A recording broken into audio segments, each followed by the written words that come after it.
All right, so it is 5:31, so we are going to go ahead and just get started with this. We're super excited.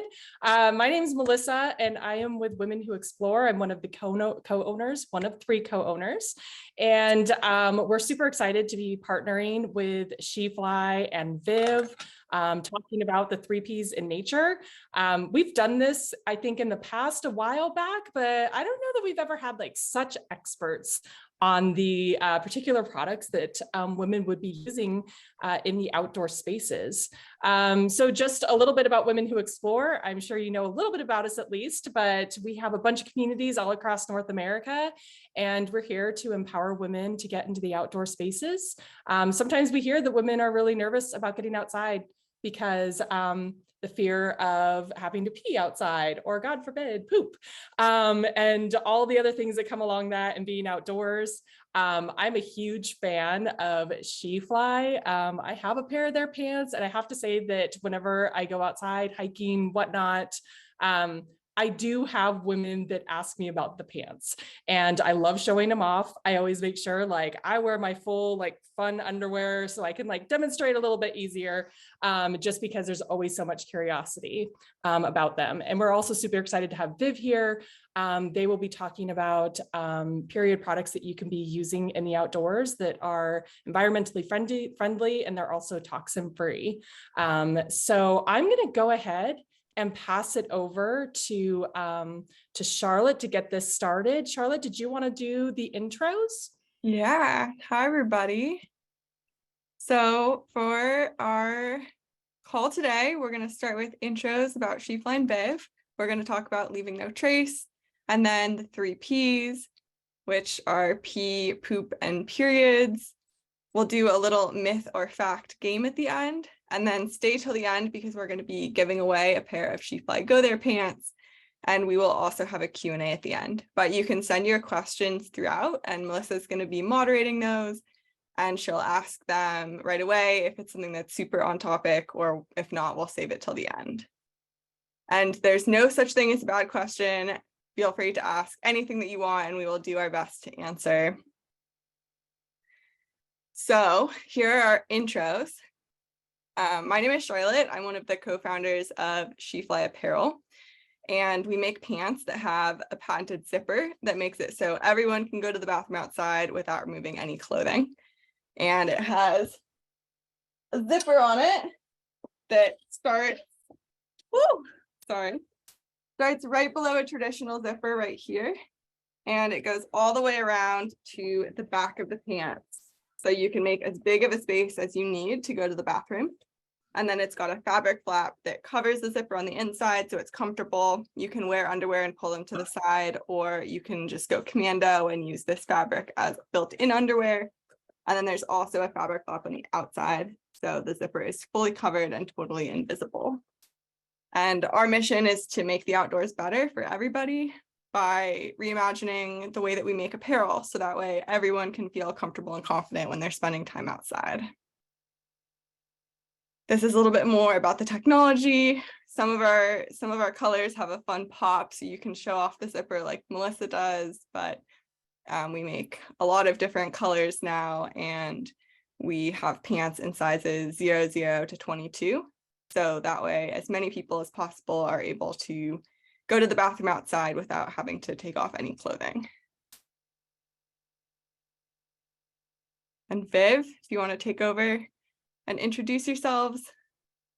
Absolutely. Hi, everyone. So excited for this. I'm Katie Diasti, founder and CEO here at Viv Period Care. We are a modern period care brand doing toxin-free and sustainable period products for all menstruators. We have a variety of both biodegradable and reusable products that we're going to get into. Kelly, as well as here from Viv, and so we're going to go through a whole product line in other slides. But overall, our mission is to make periods as inclusive and approachable as possible. I think especially when it comes to outdoors, getting your period can be really intimidating. So there is a Viv product for you, no matter where you're at, both in your sustainability journey, but also your own period journey. Awesome. And I'll just introduce myself. I'm Kelly, also from Viv. I do all of our marketing and design. So we can go through our product line. Katie, I'll pass it back over to you.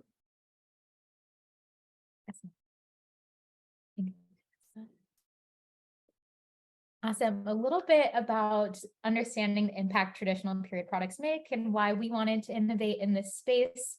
When you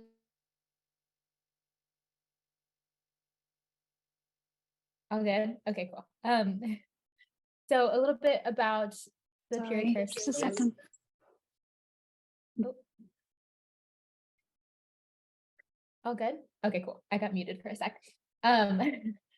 So a traditional pad or tampon can take 500 to 800 years to break down and contains as much plastic as 4 plastic bags. So traditional period care does have a massive impact on the earth. There's also a lot of nasty toxins and chemicals in traditional period care that is not shown on the packaging, and a lot of brands are not telling you about. It's an incredibly absorbent part of your body, a really important part of your body. So having ingredients that are really clean is super important. Reducing endocrine disruptors is really important. So at Viv, we ensure all of our products are super sustainable as well as super clean. And we'll get into why our products are so different.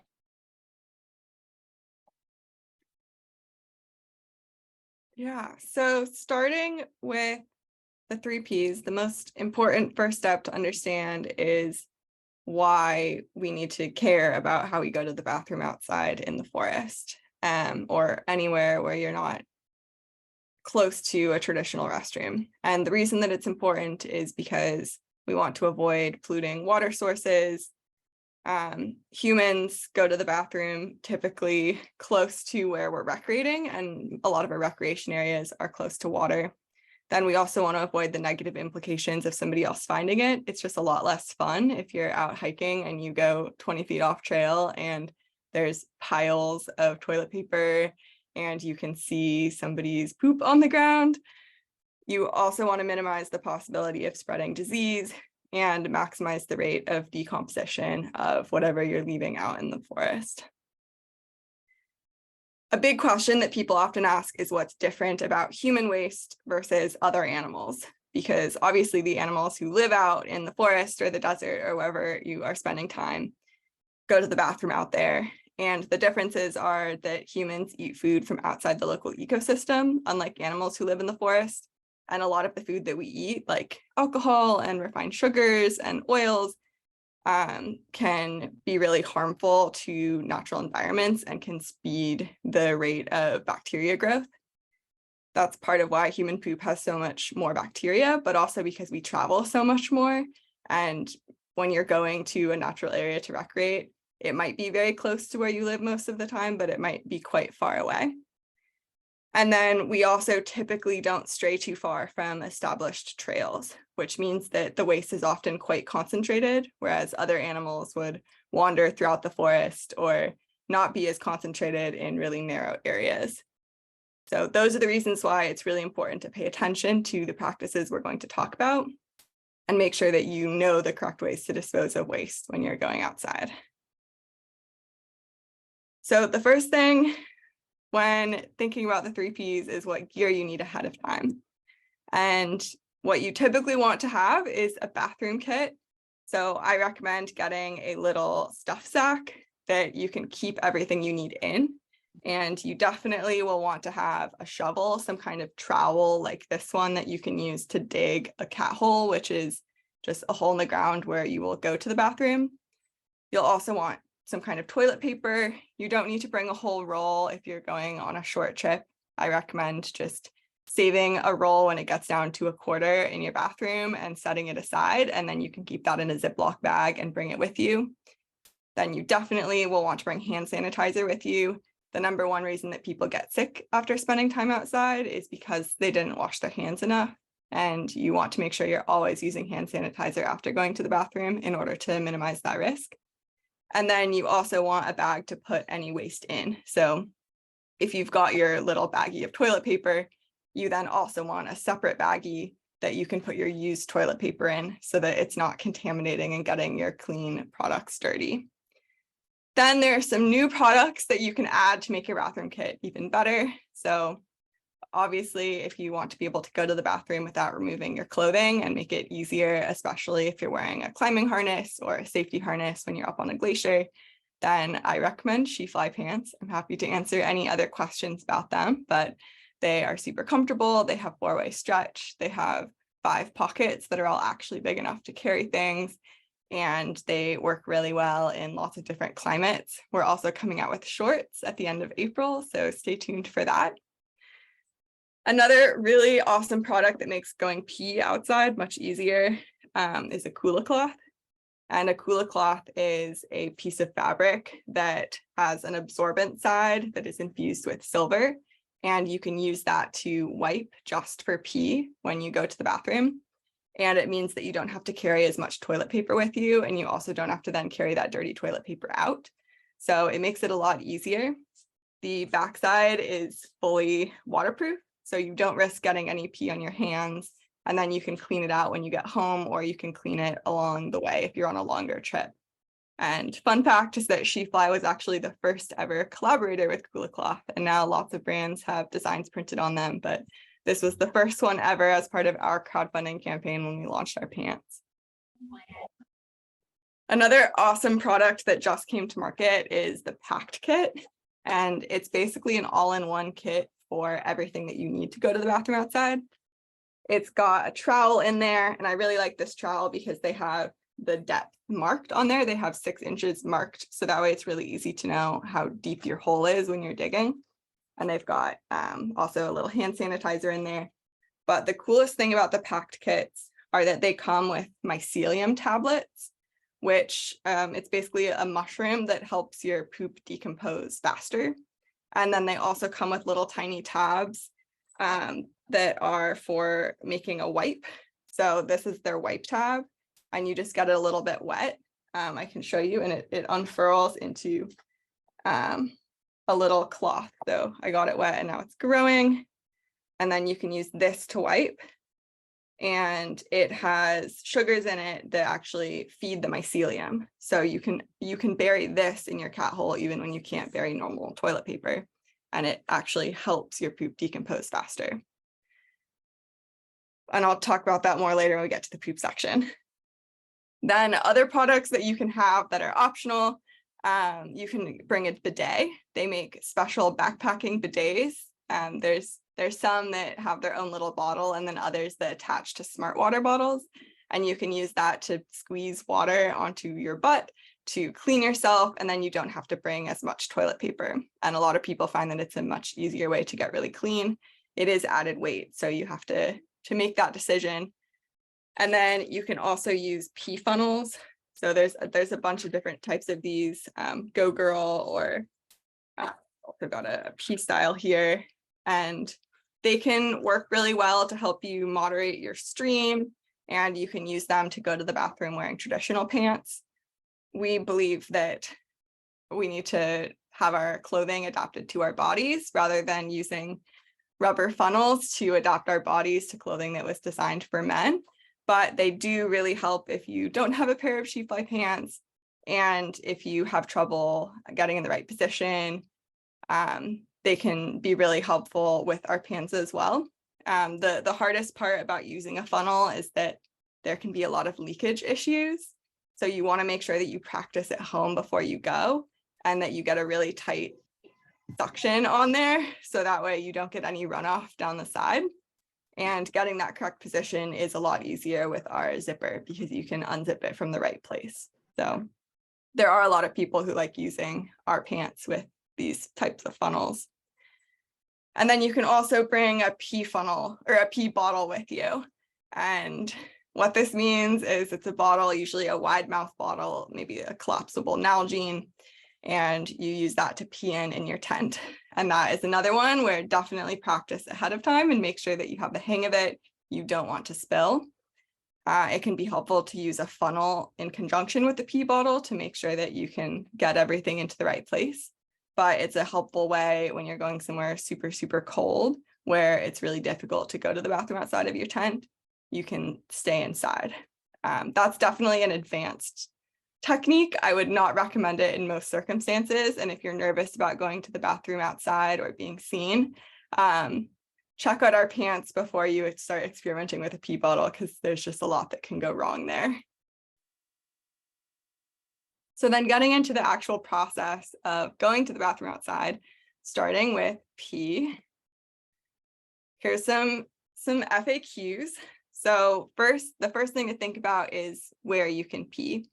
And the general guideline from Leave No Trace, which is the organization that sets all of the guidelines for best practices of going to the bathroom outside and just going outside in general, is that you should be 200 feet from water sources, from campsites and trails. So basically anywhere that people would definitely be congregating often, you want to be 200 feet away. And that for most people is about 70 big steps. It can be hard to know, like, is that 200 feet? So best practice is to be at the campsite or the trail, wherever you are, and just take 70 steps away. And you want to pay attention to what could be on the other side too, because sometimes you take 70 steps away from the campsite and end up 10 feet away from a trail. I've definitely done that and been caught with my pants down. So you want to scope it out and make sure that you know that you are 200 feet away from anything that could have humans near it. Then what you wipe with. So if you bring toilet paper, you definitely can use that. And then you just want to pack it out when you're done. Or you can use a cooler cloth. And if you do use a cooler cloth, you still want to bring toilet paper or packed tabs, because you can't use a cooler cloth for wiping poop. That would create infections. So make sure that you have both ways of going to the bathroom covered with the supplies that you're bringing.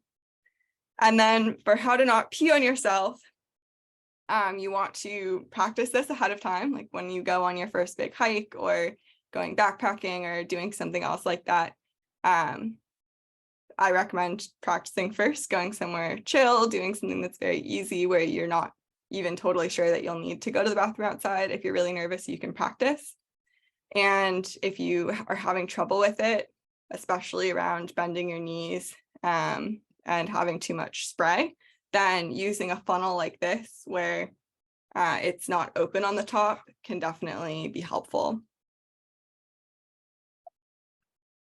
Here is a slide with some pee positions. So the most common is just to do a full deep squat, but there are other adaptations that you can do. This is showing peeing in our pants, and with our pants you can even pee fully standing up, because you don't have to get the pants out of the way. That's typically why you have to squat down so far, because without pulling them far enough down, you would get pee on your pants. And because of the way that our zipper works, you can just pull them to the side and pee fully standing up. Then you can also use whatever is around you to support you. So a lot of people will hug a tree or brace themselves against a tree. And that means that you don't have to be using your muscles so much to be in a low squat position or in a half squat position. We have a lot of fun names for our pee positions. My personal favorite is the power pose, the patriarchy smasher, which is being in a full stand. And then another important thing to keep in mind when you are peeing outside is that pee will run downhill. And so if you are peeing on a slope, you want to face the downhill way. So that way the pee runs away from you and it doesn't run back towards you or onto one of your shoes. Because once it exits your body, it's not going to just immediately get absorbed into the soil. It'll run a little stream across it first. So keep that in mind as you are deciding on your pee location. So best practices for going to the bathroom outside when you need to go pee: find your location, 70 steps away. Then use your SheFly pants if you have them and your cooler cloth to wipe, or pack out your toilet paper in a waste bag. I definitely recommend wiping. Some people get away with drip drying, but it can definitely lead to infections, and you want to make sure that you're staying dry. Another tip that I do a lot is using panty liners, and then I'll change the panty liner out quite often, so that way I'm always staying dry. I am using the Viv ones and they're awesome. So highly recommend that as a way to stay clean when you're outside too, because it can be difficult to change your underwear as often as maybe you would like to in order to stay fresh. And then step 3 is make sure that you wash your hands or at least use hand sanitizer, and then you can get back to hiking or whatever activity you're doing. Then for the next key for going to the bathroom outside, we have pooping.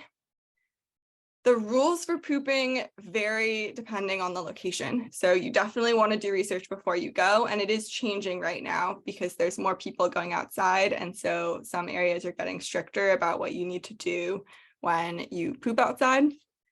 A lot of locations now are requiring that you pack it out, but in other locations you can dig a cat hole. And a cat hole is just a hole in the ground that you dig that typically needs to be 6 inches deep and 4 inches wide, and then you poop into the hole. There's the same rule about being 200 feet away from water sources, campsites, and trails. And you can then either poop in your cat hole that you dug, or you can use a wag bag. And wag bags, I'll talk about them a little bit more later, but they're just a bag that you bring with you and you poop into the bag, and that makes it easy to carry it out. You also don't want to poop anywhere where water flows seasonally. So look out for if you see sandy washes or anything that looks like it's a dried up stream bed, because your poop will still be there when the rain comes or when the stream is in season, and you don't want your poop to be in the stream and get washed into the local lakes and into drinking water. And then you also want to look for sites that have dark, rich soil and direct sun, because that aids with decomposition. And the whole goal of the way that we bury poop in the woods is to make sure that the poop can decompose as quickly as possible. If you're Charlotte, we do have a quick question. Yeah. And I don't have an answer for this, so I figured I'd ask you. Justine says, how does where you pee or poop change when there are animals around? Are there recommended locations or areas based on the type of animals that might be out there? I've never really thought about that part, I don't think. That's a good question. So you definitely want to keep any kind of smellables away from camp. So that includes pee and poop, but it should still be the same 200-foot rule.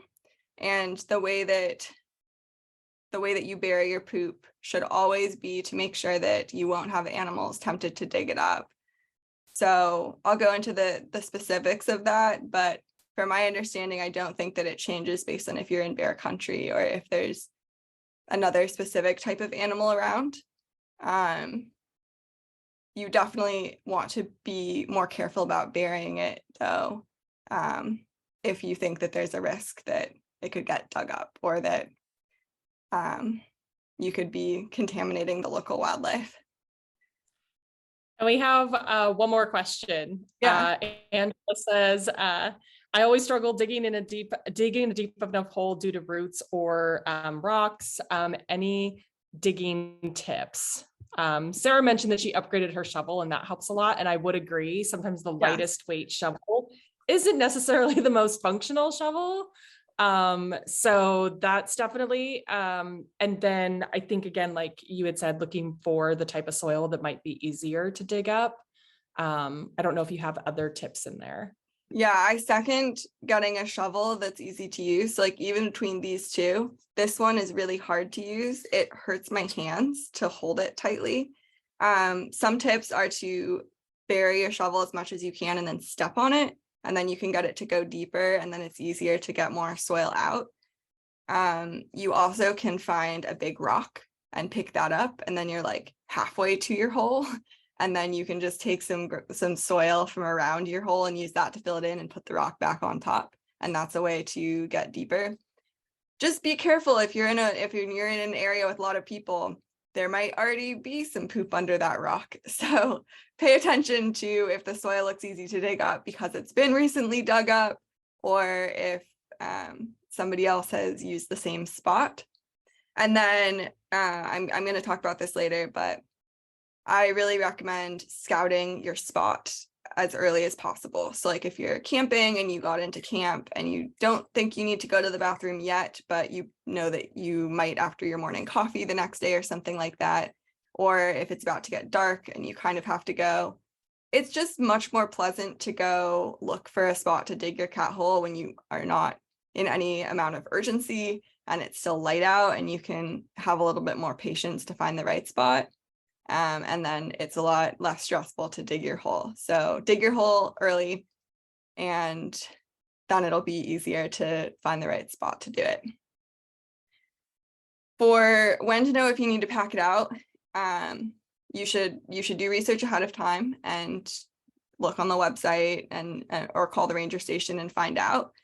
Most trailheads now will say, and a lot of them will have kits there for you if you are required to pack it out. The areas where you definitely should pack it out, even if they don't specifically say, is anywhere that's high alpine above tree line. It's a lot harder to dig a cat hole there. And then also if you're rock climbing or in areas where there's a lot of people who are going to be congregated in a very small spot and there isn't a lot of vegetation. So the best places to dig cat holes are forests, places where there's a lot of mycelium, which are the fungus that can break down poop really well. And it's a lot harder to break down poop in the desert or in a lot of national parks where there's just too much traffic. So a lot of places will be very explicit about it. And then make sure to pack out your toilet paper in your wag bag. So don't bury the toilet paper. Some places they might say that you can, and certainly it used to be more of a best practice that you can bury your toilet paper. If you do, make sure that it's at the bottom of the hole so that it doesn't come up, because that can be something that animals are more likely to dig up and it's just quite visibly unseemly. But best practice now is to pack out your toilet paper. Unless you're using the packed kit, in which case the toilet paper is specifically designed to feed the mycelium tab, and then it's okay to bury it in the hole. So when you have to carry out your poop, the most common way to do that is to use a WAG bag, which stands for Waste Alleviation and Gelling bags. And they typically have 2 bags in the kit. I have like super basic ones to show, but they're fancier ones. And you pull out the bag liner from the inside. There's often a little thing of like a hand wipe and toilet paper that come in it. Don't trust the toilet paper, like it's definitely not enough. You definitely want to bring your own toilet paper in addition. And then you will wrap the bag around your behind and poop into it. If that is hard, you can also poop on the ground and then pick it up like you do with your dogs. That's another way to do it if you either can't get to it in time or you're having trouble just like pooping while holding a bag around your butt. And then you cinch it closed and you put it into the outer bag, which usually seals, and that's how you carry it out. And the inner bag that you poop in has a powder in it that will gel the poop and kind of solidify it, and it'll make it so that you can dispose of it in a trash can, so it's not like toxic waste anymore. And oftentimes really popular hikes will have a special trash setup for that at the trailhead, so it makes it really easy to throw it away. Other times you just throw it in the trash when you get home. Most people will store their bags of poop at the bottom of their pack because it's heavy, and then you don't have to touch it or deal with it while you're hiking. And then you can also get a special poop tube, which you can make out of PVC pipe if you're going to places where you have to carry out poop a lot. And they're usually like little pipes like this that you can fill with your poop as you go, and then you definitely don't have to touch it, and it's easier to store. But I would only do that if you're going hiking a lot in areas where you always have to carry it out and you're going to be out for long enough that it's not just 1 or 2 bags. Then when you're digging a cat hole, the best practice is that the hole be 6 to 8 inches deep. but it doesn't need to be as deep in the desert. And the reason is because the depth is not just based on making sure that no animals will dig it up. It's also because the depth of 6 to 8 inches is the humus soil sweet spot where there's the maximum amount of microorganisms. So that's where like the worms are, and also the little tiny organisms that will be decomposing the poop. And in the desert, there are not as many of those because the soil is drier. And so the poop should be higher up because the sun is going to help with breaking it down. And then you want to make sure that it's 200 feet away from any body of water, and that you make sure that your cat hole is completely covered after you use it. You want to pick somewhere that's easy to dig for your cat hole, avoiding rocks and grassy meadows because the roots can be really hard there. If you're too close to a tree, like somebody commented, like that can be really hard to dig in. So give yourself enough time to find a good spot. And then also make sure that there's no poison ivy around, no fire ant nests, etc., because that is not a fun thing to realize when you're squatting over your hole and are not in a situation where you can move easily. You should pack out your toilet paper, like I said, but you could use natural toilet paper like leaves or rocks or snow and bury that in your cat hole. Just make sure that it isn't poison ivy first. For some best practices, which are my pooping tips, if you're out with a group, tell them where you're going and that you're going there to poop, because they might come looking for you if they realize that you're missing. And it's just much nicer if they don't do that. And also, if you are going off trail in a certain direction to find a spot to poop, it's a safety issue to tell people what direction you're wandering in. So that way, if you do get hurt in your pooping, they can rescue you. Then you also want to dig your hole ahead of time if it's at all possible. If you scout out the area before dark, then it's just a much more pleasant, chill experience to go to the bathroom. I find that anything you can do to make going to the bathroom easier is worth it.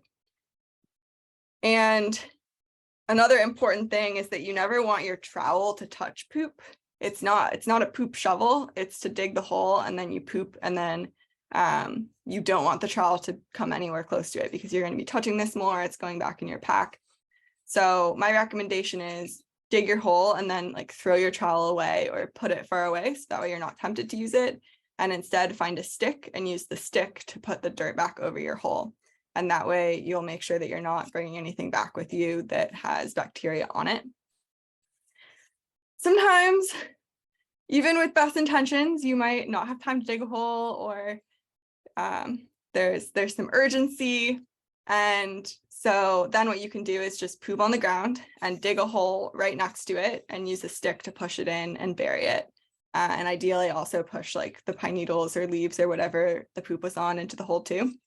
It's not ideal, but it totally works. And it's certainly a lot better to dig your hole and bury it after pooping than to just leave it there because you didn't have time to dig a hole before.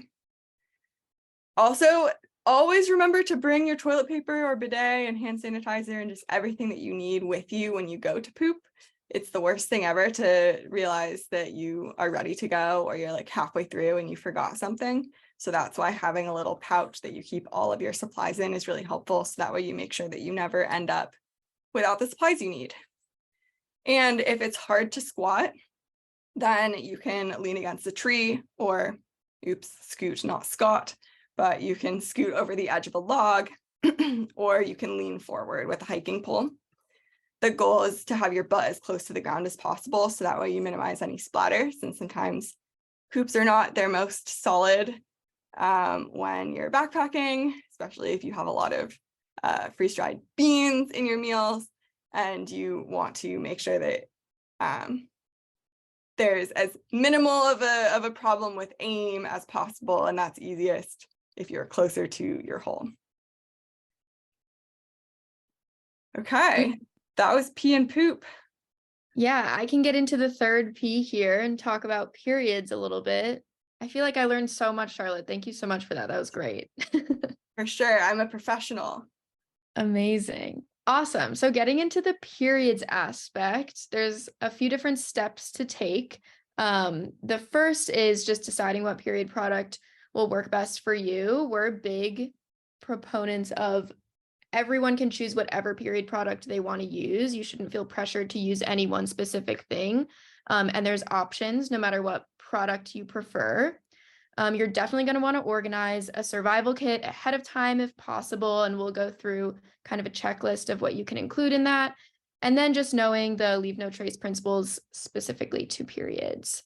So to get into a little bit more detail, I think the most important thing with having period products and having your period is bringing a waste container. So that can be a Ziploc wrapped in duct tape if you want some more discretion with these products. Lined with aluminum foil is also a really good option. Or I love this picture, an old water bottle works really well with a sealable cap. And the pro tip of adding coffee grounds or a tea bag in this waste container really eliminates odor. So if that's something you're worried about with used period products, definitely would add one of those to your waste container. And then, like I was saying, if you know you're going to have your period, it's a great idea to pack just a specific period kit to bring with you when you go. If you use pads and tampons, you're definitely going to want to bring as many as you need and a few extra just in case. Or a menstrual cup. You'll only need one menstrual cup probably. So definitely less weight if you want to bring with you. And we have a cleanser here at Viv, which Katie will go into a little bit more detail later. So a cup and a cleanser is also a great option. You always want to have clean hands when you're dealing with period care. So hand sanitizer, soap is very important. And then toilet paper. If you want less waste, definitely remove the cardboard insert in the toilet paper roll if you're going to bring a roll.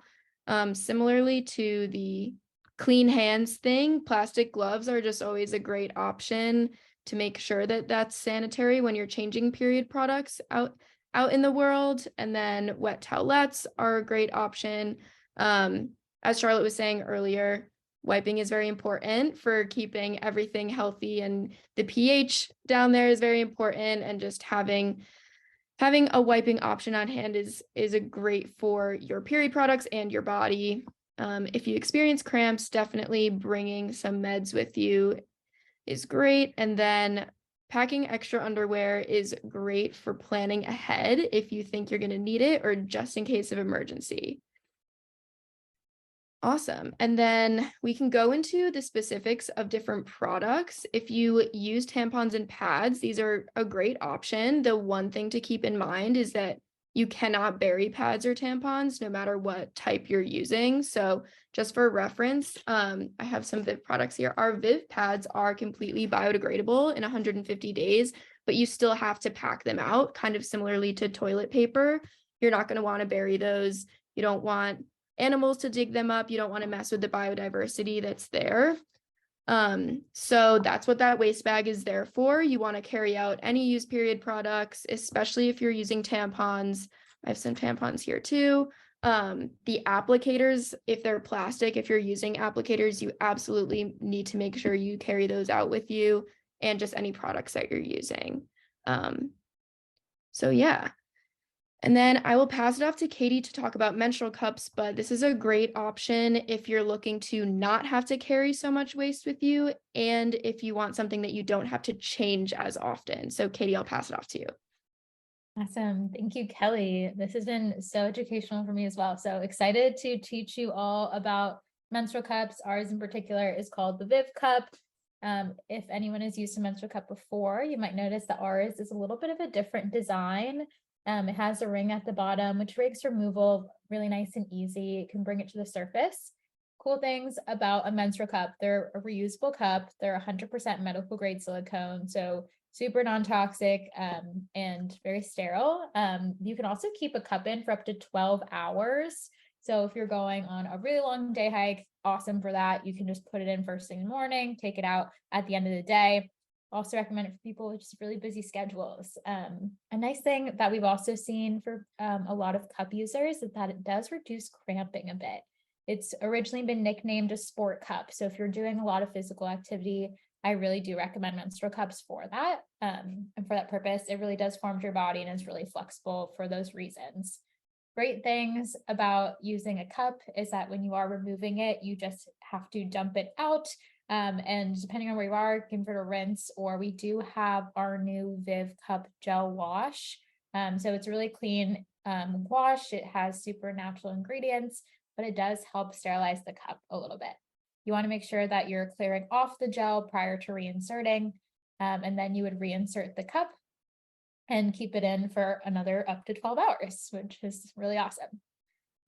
So make sure that when you are dumping out the cup, you're not just dumping it anywhere, you're digging a cat hole as well, like Charlotte had mentioned. So that is a great tip. Also love the tip of having gloves available. If your hands are dirtier, you want to make sure when you're reaching in and removing that your hands are clean. And we always recommend washing your hands first before engaging with the cups, tampons, pads, anything like that.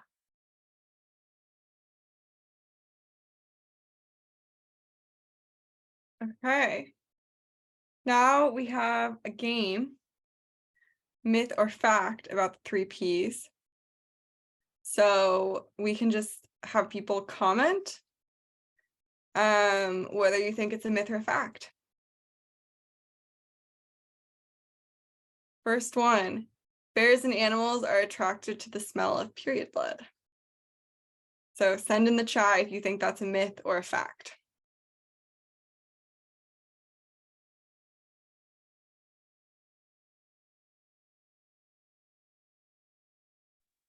I really like this game, just gotta say. What are our answers looking like, Melissa? It's pretty mixed. I think more people are leaning towards myth, but there are some facts in here as well. Okay. Oh, the last like 4 have been fact, 5, 6, 7. Still think slightly leaning towards myth. Okay. Well, send your answers in 5, 4, 3, 2. This is a myth. Bears are attracted to any smell, but they're not especially attracted to period blood.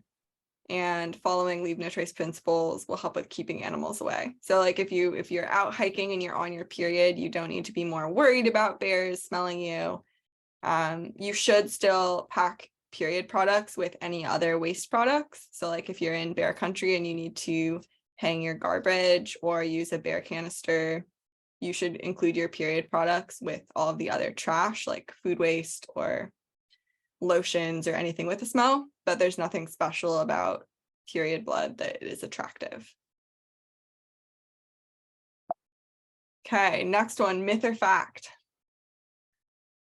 Send in the chat. You can bury toilet paper because it's biodegradable. Hopefully everyone gets this one. I'm seeing all myths so far. Yeah, good job, everybody. Woo-woo.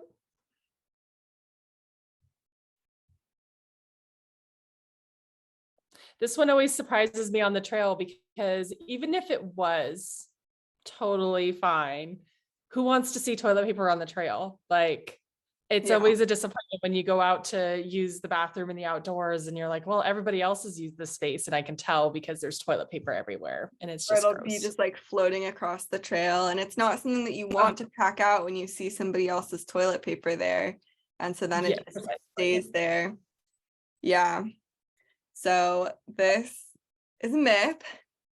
In certain climates, it will not easily degrade, and it's best to pack it out and not leave litter on the trail. Toilet paper also often has bleach in it and other things that you just don't want to put out into the environment. It's not like it's just a slightly processed piece of a tree that can easily go back to the environment.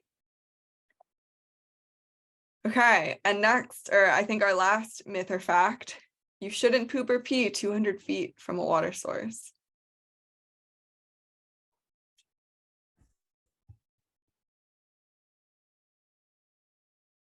We're getting facts. Fact, fact, fact, fact, fact, fact.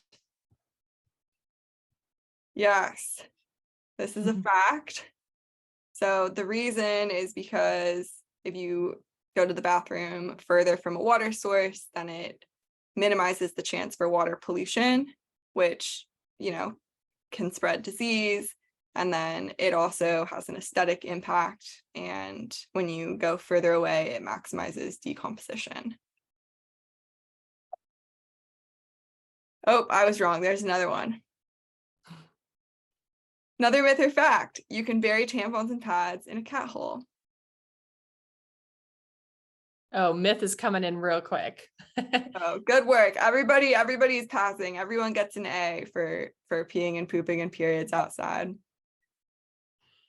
Yes, animals can dig up the tampons and it won't degrade properly for all the reasons that Kelly and Katie said, even if the tampons and pads are fully biodegradable, which a lot of them are not. Okay, good job everybody for myth and facts. It sounds like everyone passed our pee poop period 101 class. So I guess before we go into the giveaway, I just first off want to say thank you so much for, for all of you being here. Kelly, Katie, and Charlotte, this was a great presentation. It's something that's super necessary. I know that women are sometimes very shy about talking about these particular subjects, especially in public. And so I'm going to kind of open up before we do the giveaway. If anybody has extra questions or comments, I actually seen some questions already coming in. So on backcountry hikes, what are your suggestions for cleaning your period cup? Is there some water tablets? Or is there some water tablets not suggested to rinse? Oh, I guess maybe are the water or tablets that you shouldn't use in the backcountry, I think is what that means.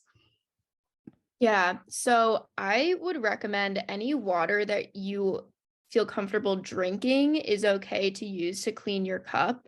And then I would recommend using the cup gel wash that we have, or boiling water and just dropping your cup in for a minute or two when you have access to a way to boil some water. Those would be my two suggestions. But in general, in terms of water quality, anything that you would be able to drink, you can use to clean the cup.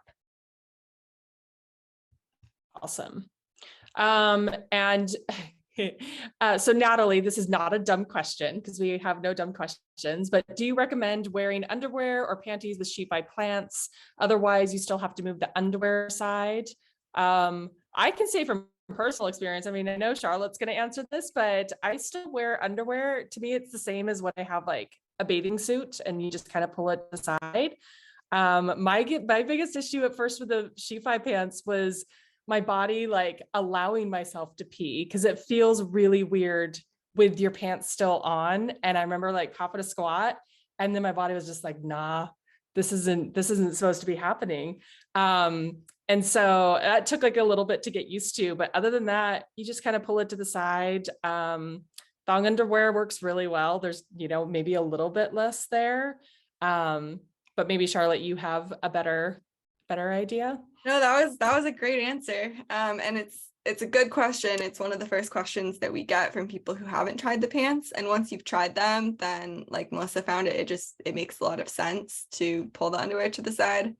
Right now, 70% of people who wear pants do wear underwear and just pull them to the side. A thong or even a stretchy bikini cut works the best, but you can also pull stretchy boy short underwear to the side too. And then 30% just use the fabric flap that's built in. Sometimes I'll use the fabric flap and I'll put a panty liner on it, so that way I can change it out more easily. So that's an option too.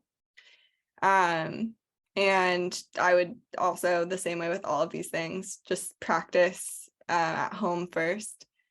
My biggest tip is to make sure that you pull your underwear from as far back as you can. So that way, if you have any drips, they don't drip on your underwear. And then have your Kula cloth or whatever you're wiping with ready. So that way, as soon as your stream is finished, you can go right in there and make sure that you don't get any drips anywhere. So definitely a good question. All right, so we have another question about period panties. Are they too moist? I think I've used them before. To be honest, I've used them actually even when not on my period, because sometimes I feel like if you're in the backcountry and just absorbing like sweat and just if you're backpacking especially, it's just sometimes a little bit more comfortable. But I think I don't know, that's maybe a personal preference. I don't know if you guys have something to offer. Yeah, I would just say the same thing. It's really up to personal preference. I think kind of similarly to pads, but like I think they're a little bit more comfortable than pads in my personal opinion, but I don't know, it really depends on person to person experience. Yeah, I've backpacked with period underwear before, and I found it really frustrating because it doesn't dry very quickly. And so if you do need to wash it, it will still be damp the next day. And Melissa, maybe you have a better brand than I do, but I will use panty liners and pads instead, because then I have a fresh surface constantly. And I feel like that feels better for me, and I don't fully trust the period underwear. Another thing that I'll do a lot is I'll wear period underwear with a liner or a pad on top of it, and that way I'm just like so double, triple protected.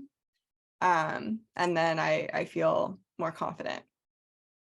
Another Yeah. great thing, if you want to use period underwear or if you want to use a menstrual cup, using period underwear as like a backup if you're using a menstrual cup in case of leaks, that's a great option. So your whole flow isn't going into the underwear, but it's there for like that extra support.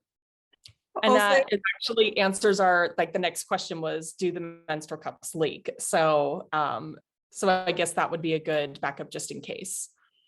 Yeah, just in case. In general, they shouldn't really leak too much if it's forming a full seal, if you insert correctly.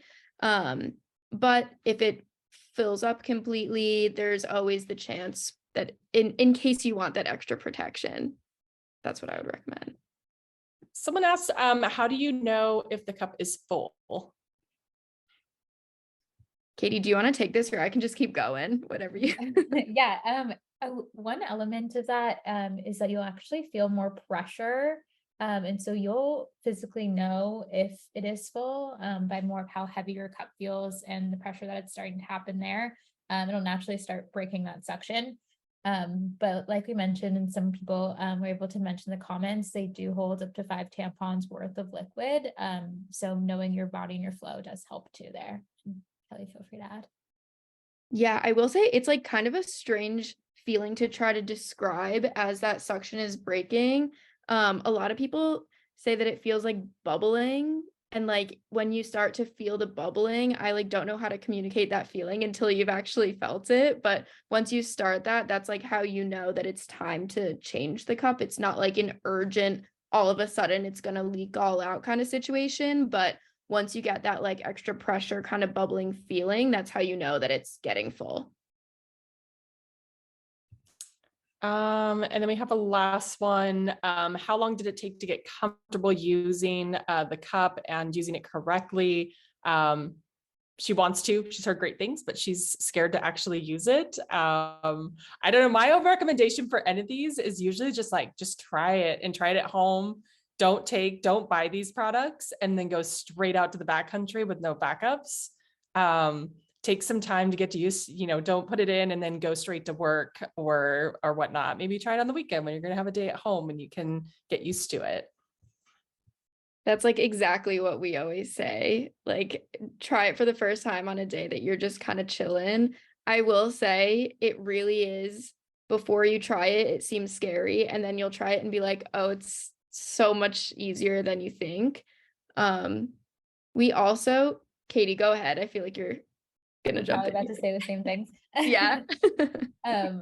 Another element I would say is like we do have different sizing for cups. So if you're new to a cup, starting with the smaller size is always great. Practicing your folds ahead of time before you're inserting it is always really helpful. Another pro tip we always give is to insert and remove in the shower if possible, especially the first few times you're trying it out. Warm water helps with relaxation and relaxing your muscles so that you'll feel less anxious during that process. So that's always helpful. We did launch a Viv Cup starter kit for beginners. It literally says beginner friendly on it. And inside is an entire booklet on all of our pro tips on using a cup for the first time. So we specifically created that because so many people were asking us that question of what do you do when you're using a cup for the very, very first time? And it does come with our wash as well. So I recommend that if you are interested in trying a cup, but it's so worth it. I have And, oh, go ahead, Charlotte. I have a couple of other suggestions that I just want to tell everybody. So one is also birth control can be a form of period care. So talk to your doctor about this, but if you're on the pill, something that you can do is adjust your schedule around trips. And then IUDs can also be a way to just not have periods. That's something that I did in part because I was spending a lot of time outside, and everything that you do to care for your period in the backcountry and in the front country can take a lot of extra time and you have to carry more. So keeping that in mind too. And then also, like, never be afraid to be well hydrated or give your body what it needs because you're scared about going to the bathroom outside. Communicate really clearly upfront with people who you're going on a trip with about your needs and your comfort levels, and we can all make it a more comfortable experience to go outside. Everybody does it when you're on a hike or you're backpacking, and it's not something that should be as taboo as it is. So the more that we can talk about it and not be uncomfortable about it, the better. And also just never avoid going to the bathroom because you're nervous. It's always better to just do it. Yeah, and I second with birth control, I know that doesn't always work for everybody. There's many different situations, obviously, where that's not ideal, and that is a personal choice. But I also chose to utilize an IUD. And I've had it for a very long time, and I wish like these Viv products were available. I don't remember any of these things being a thing back when I was still having a period. And so there's part of me sometimes like period panties coming out and the menstrual cups. And I'm like, kind of want to actually try them, but also I don't. I'm happy not, but yeah, there's lots of different options. Somebody asks if Viv is sold in Canada. I can take that one. Not yet. We do have a few small retailers that are able to send to Canada, but that is something that is coming pretty soon. Awesome. And just to follow up, SheFly pants, are those sold in Canada? You can order them from Canada through Garage Grown Gear. So if you go on Garage Grown Gear's site, they ship almost anywhere in the world. Awesome. All right, that is it, I think, for all the questions. So I think we're just going to hop in. You can still ask questions.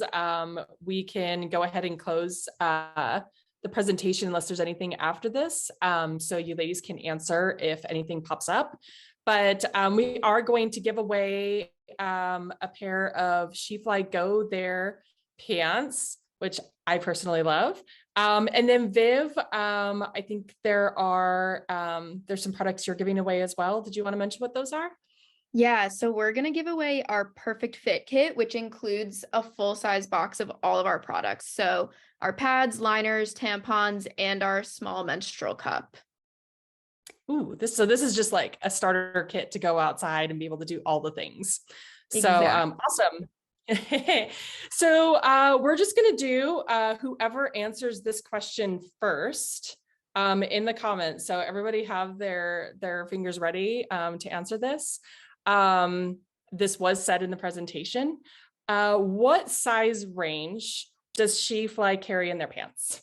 Whoever answers first gets the prize. Oh, wow. Brooke Gates. 000 to size 22. There are a lot of you that got the right answer as well. But Brooke, you had the quickest fingers, so you are the winner. I will get your details and then we will get that stuff to you. Super exciting. And I guess that's it, unless there's any other questions. We had a lot of comments saying thank you so much for this amazing presentation. It was super informative. We appreciate everybody's time. We did have some questions asking about the products that were mentioned. Charlotte, is there a way, like especially the toilet paper and the tablets, Do you Yeah. think you could send me a list of those? And I'm going to send out a follow-up email to everybody. You will get a recording of this. This will eventually live on our website as well, so you can reference it. But in the email, I'll include links to all the things that you can buy from SheFly, from Viv, and then some of the products mentioned in the presentation as well. All right, awesome. And with that, I think we are going to end this class. Thank you so much, everybody, for joining. We appreciate you being here.